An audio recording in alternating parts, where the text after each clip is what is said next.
and gave the rest to the homeless man, who said, "God bless," with a wide smile. "No problem," Brigham said before he started his sprint again. An intersection light turned red, and he glanced both ways before dashing across. A white cargo truck blared its horn and swerved around him. Brigham didn't know how he'd missed such a large vehicle barreling toward him. He waved and shouted, "Sorry!" but kept going. The convention center was packed. Over 200 newly minted lawyers were being sworn in that day. The Salt Lake City swearing-in was always held in the Salt Palace. Brigham hoped there would be snacks because he hadn't eaten yet, having rushed to the convention center straight from work.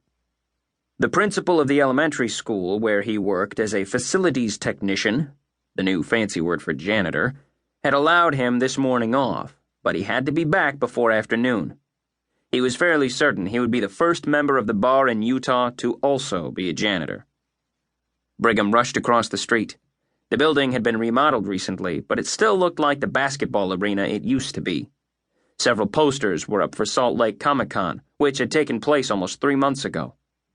He took the stairs 2 at a time, ran through some doors and up another set of stairs. In a large auditorium, 200 people in suits milled around as family members sat on folding chairs and snapped photos with their phones. Brigham slipped into the group. Almost everyone there knew each other, since they'd gone to the University of Utah or Brigham Young University. But he was a transplant from Tulane.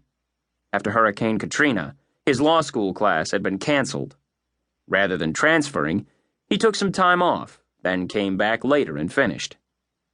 He'd wanted to practice somewhere rural. Most big cities had a lawyer for every 6 or 7 people. The markets were so saturated that no one could find a job, and the jobs that were available either didn't pay much or expected you to live at the firm. He wanted neither, so he'd picked the place that looked just about as far from New Orleans as he could get, Salt Lake City, Utah. "Ladies and gentlemen, please take your seats," someone announced. More folding chairs had been set up for the admittees. Brigham sat at the end of a row next to a man with an unlit cigar in his mouth.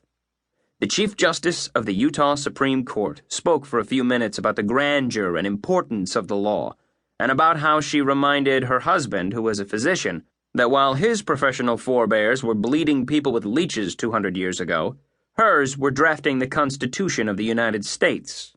The story got a laugh.